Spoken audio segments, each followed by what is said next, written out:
Welcome student to quick maths class 10th rapid revision part 2 में आज हम coordinate geometry के बारे में पढ़ेंगे।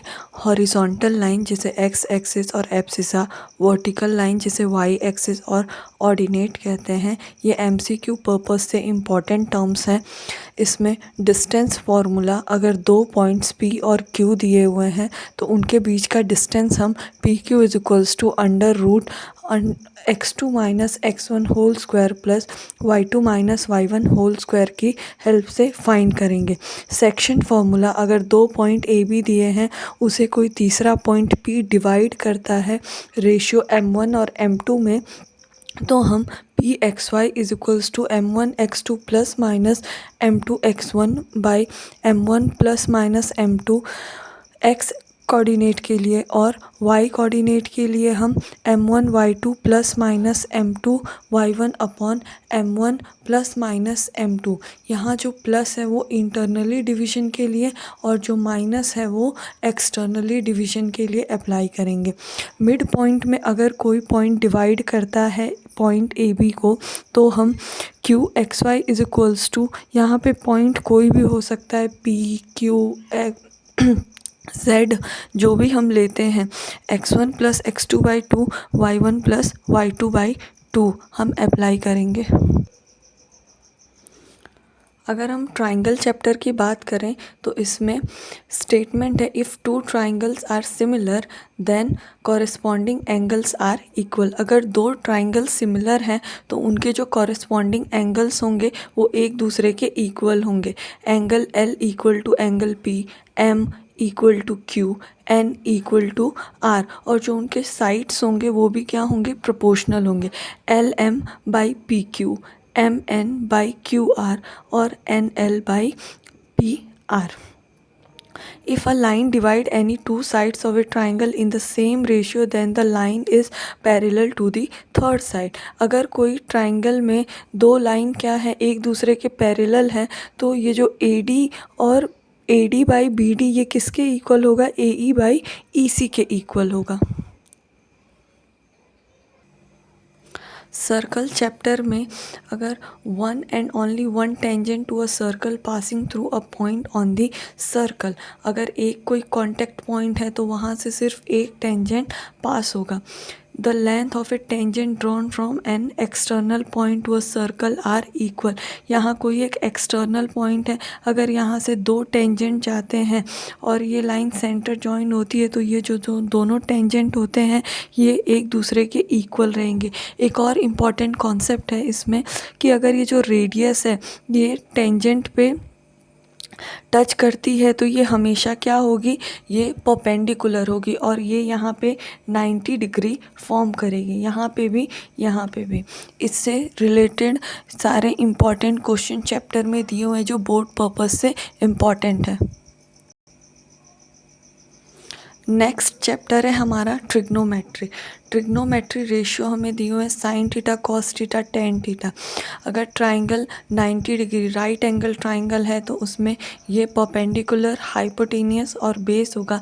ट्रिग्नोमेट्रिक रेशियो की वैल्यू जो फाइंड करने के लिए हमारे पास एक निमोनिक्स है, PBP HHB, that means Pandit Badri Prasad हर हर बोले। साइन थीटा को हम कंसिडर कर सकते हैं P/H, cos theta B/H, tan theta P/B।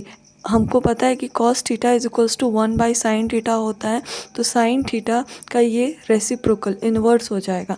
Sign sec theta is equals to 1/cosec theta, so हम इसको लिख सकते हैं H/B। सेम हम टेन थीटा को B/P लिख सकते हैं। ये जितनी वैल्यू है हम पाइथागोरस थ्योरम की मदद से फाइंड कर सकते हैं। ट्राइंगल चैप्टर में डिग्री ऑफ टेबल्स ये इम्पॉर्टेंट कॉन्सेप्ट है जिससे बेस पे बहुत सारे सम्स आते हैं। जिसमें 0 डिग्री, 30 डिग्री, 45 डिग्री, 60 डिग्री और 90 डिग्री की वैल्यूज़ दी हुई हैं। ये पूरा हमें याद रहना ज़रूरी है क्योंकि इसके बेस पे डायरेक्टली सम आते हैं जो इम्पॉर्टेंट हैं। ट्रिग्नोमेट्रिक आइडेंटिटीज़, ये भी एक इम्पॉर्टेंट कॉन्सेप्ट है जिससे related important question board exam में आते हैं। Cos square theta plus sine square theta is equals to 1, tan square theta plus 1 is equals to sec square theta, cot square theta plus 1 is equals to cosec square theta. ये सारी identities याद करना ज़रूरी है। Application of trigonometry में angle of elevation और angle of depression, ये दो कॉन्सेप्ट के बारे में दिया हुआ है जिससे रिलेटेड क्वेश्चंस आते हैं। फर्स्ट क्वेश्चन हमारा टाइप रहेगा हाइट ऑफ ऑब्जेक्ट, कि ये यहाँ पे एक बिल्डिंग है, इसके ऊपर बिल्डिंग के ऊपर कोई ऑब्जेक्ट प्लेस है जो इतनी हाइट पे, इसे हम पोल भी बोल सकते हैं या फ्लैग भी हुआ, तो इसकी हाइट हम कैसे फाइंड करेंगे। ये यहाँ पे फर्स्ट एंगल अल्फ़ा हो जाएगा और ये जो ऑब्जेक्ट के साथ हमारा एंगल बनेगा इसको हम बीटा कंसिडर करेंगे। नाउ ये जो tan अल्फ़ा के लिए हमारा क्या रूल क्या आएगा, परपेंडिकुलर अपॉन बेस। अगर हम इसको x अज्यूम करते हैं तो h/x इक्वेशन नंबर 1 हम कंसिडर कर सकते हैं। अगर ये ऑब्जेक्ट के लिए हम एंगल देखेंगे तो tan beta is equals to h plus Y, perpendicular ये पूरा हो जाएगा तो h plus Y by X, जिससे इक्वेशन 2, इन दोनों इक्वेशन की हेल्प से हम पोल ऑफ हाइट या ऑब्जेक्ट ऑफ हाइट फाइंड कर सकते हैं। दूसरा मेन कॉन्सेप्ट आएगा इसमें डिस्टेंस बिटवीन 2 पॉइंट। मान लीजिए कोई कार पहले यहाँ है या कोई ऑब्जेक्ट यहाँ है, वो धीरे धीरे मूव करते यहाँ पहुँच गया, तो यहाँ से ये जो एंगल बनाएगा उसे अल्फ़ा और इसे बीटा बोलेंगे। बीटा हमेशा बड़ा होगा किससे, अल्फ़ा से। जो नज़दीक का एंगल रहता है वो हमेशा दूर वाले एंगल से बड़ा होगा। मान लीजिए इसकी डिस्टेंस 20 है और हमें ये फाइंड करना है, x फाइंड करना है, तो हम, और ये हाइट दिया हुआ है, तो tan alpha is equals to h by X plus 20, equation 1।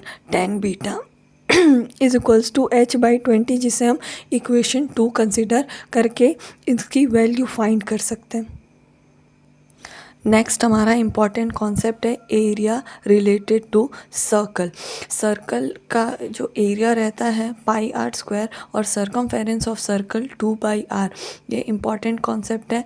अब सेक्टर, जो पिज़्ज़ा लाइक शेप बनता है वो हमारा रहता है सेक्टर। अगर ये माइनर सेक्टर है तो ये पूरा मेजर सेक्टर है। तो हम सेक्टर का एरिया कैसे फाइंड करेंगे, उसके लिए रूल है theta by 360 multiply by pi R square.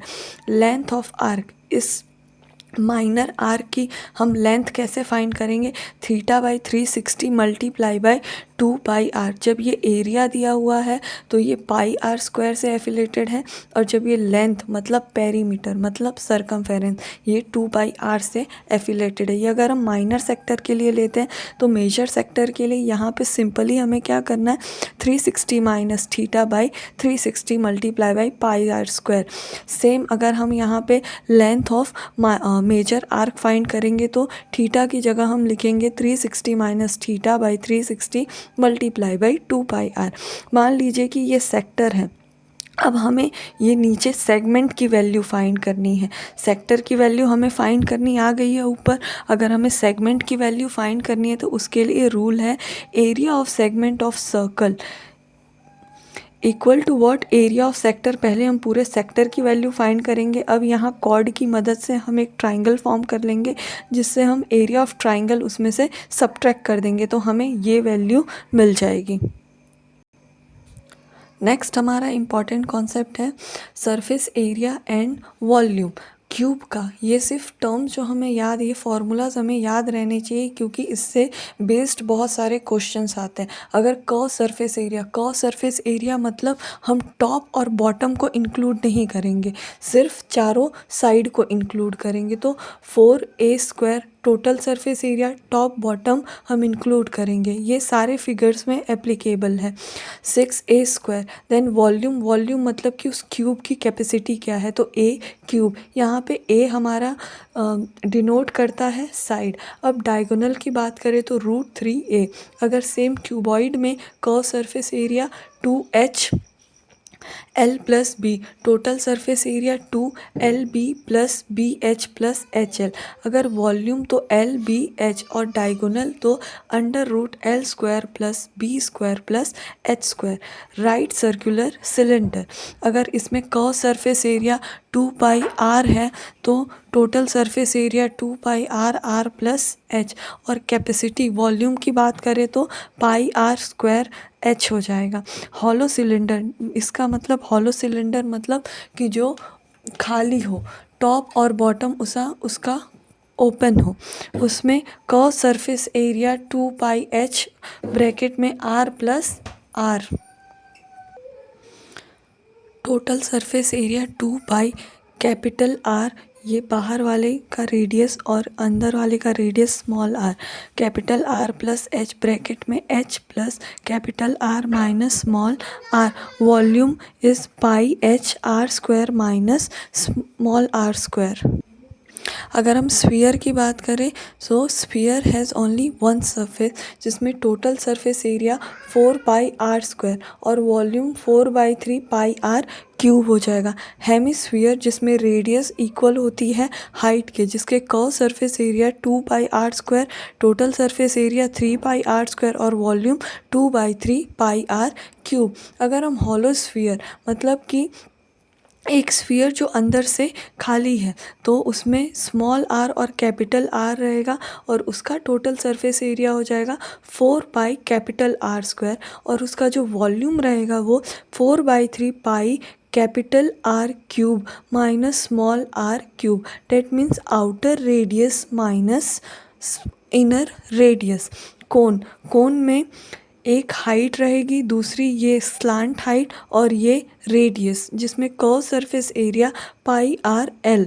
L हम कैसे फाइंड करेंगे, जो √r² प्लस H², तीनों में से किसी भी दो क्वांटिटी की वैल्यू हमें दी रहेगी, जिसकी मदद से हम तीसरे क्वांटिटी की वैल्यू फाइंड कर सकते हैं। Total surface area πr bracket L plus R, जिसमें वॉल्यूम 1/3πr² H होगा। Last chapter of class 10 statistics, जिसमें mean for group data find करने के लिए दो मेथड दी हुई है। First direct method x bar is equals to summation fi xi upon summation fi, और second by assumed mean method, जिसमें x bar is equals to a plus summation fi di upon summation fi। Mode, जिसे हम z से denote करेंगे, उसके लिए formula है l plus f1 minus f0 upon 2f1 minus f0 minus f2 multiply by h। Median, जिसे हम m से डिनोट करेंगे, l plus n/2 minus cf upon f multiply by h। इसमें एक इम्पॉर्टेंट रूल है, वो 3 median is equals to mode plus 2 mean, 3m is equals to z plus 2x bar. Hope student ये video आपके लिए helpful होगी, and all the best for your board exam. Thank you.